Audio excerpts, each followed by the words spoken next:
अराज पवित्र सर्व कर्मचारी पेंशन धारक श्रमिक व युवा बेरोजगार मोर्चा अध्यक्ष गोपाल दास वर्मा ने प्रदेश सरकार को चेतावनी देते हुए कहा कि वह जल्द प्रदेश के कर्मचारियों की मांगे जल्द पूरी करे, अन्यथा उन्हें इसके दुर्गामी परिणाम भुगतने पड़ सकते हैं। उन्होंने यह भी कहा कि उनकी कई मांगे प्रदेश सरकार ने पूरी की है, लेकिन अभी भी बहुत सी महत्वपूर्ण मांगे अधूरी रह गई है। लेकिन जो मांगे उनके द्वारा पूरी की गई वह जाति सरकार ने पूरी की है, जो सत्ता में आते ही जयराम सरकार को वायदे के अनुसार पूर्ण करनी चाहिए थी। उन्होंने कहा कि जल्द ही उनका संगठन एक बैठक कर रणनीति तैयार करने जा रहा है, जिसमें कई महत्वपूर्ण निर्णय लिए जाएंगे और आगामी रणनीति तैयार की जाएगी। गोपाल दास वर्मा ने चेतावनी देते हुए कहा कि उनके दबाव में आकर प्रदेश सरकार ने कई निर्णय कर्मचारियों के हितों में लिए हैं, लेकिन अभी भी ओपीएस पर अन्य मांगे अभी भी लंबित पड़ी हैं, जिसे जल्द पूरा किया जाना चाहिए, अन्यथा भाजपा को इसका भारी खामियाजा उठाना पड़ सकता है। उन्होंने कहा कि निकट भविष्य में वह एक बड़ी बैठक करने जा रहे हैं, जिसमें निर्णय लिया जाएगा कि उनका संगठन भविष्य में किस राजनीतिक दल का साथ देगा। क्योंकि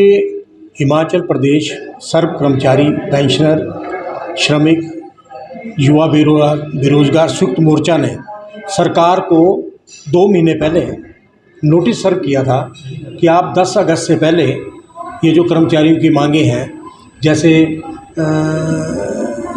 एरियर का था, पेंशनों का 65, 70, 80 का था और कल्याण बोर्ड का था।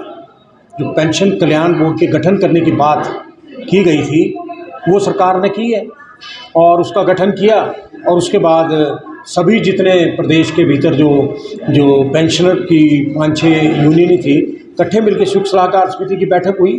उसमें सरकार ने 65, 70, 80 का जो लाभ है वो देने की घोषणा की है, परंतु अभी भी बहुत कुछ है।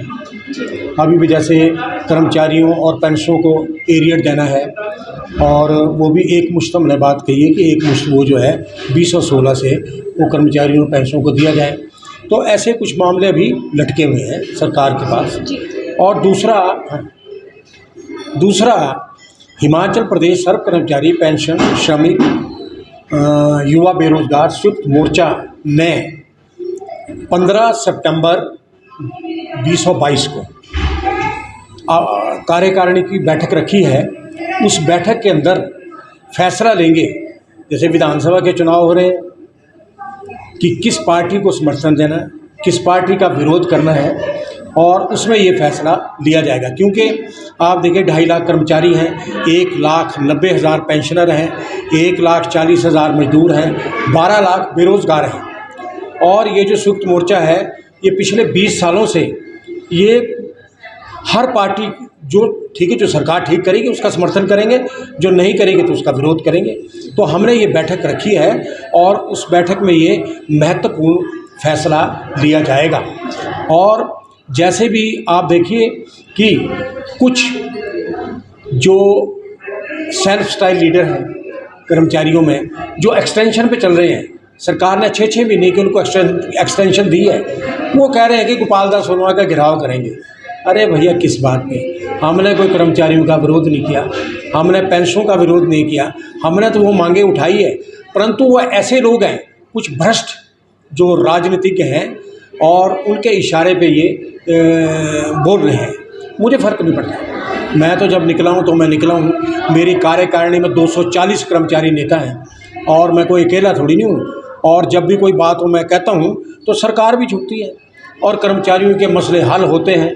और अब विधानसभा का जो जहाँ तक बात है, इसका फैसला तो 15 सितंबर को लिया जाएगा कि किसका विरोध करना है कि किसका समर्थन करना है। और जैसे एरियर का मामला है, अब ये देना है तो सरकार को पड़ेगा, पेंशनों को भी एरियर देना है, तो एक मुश्त हमने ये बात कही है कि भी एक मुश्त वो दिए जाए।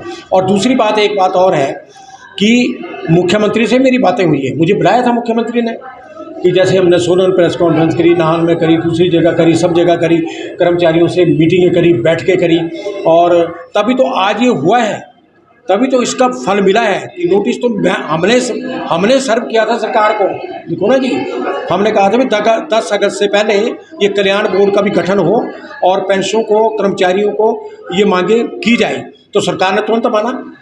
4.5 सालों में तो कुछ नहीं हुआ ना जी, 4.5 सालों में तो कल्याण बोर्ड का गठन नहीं हुआ।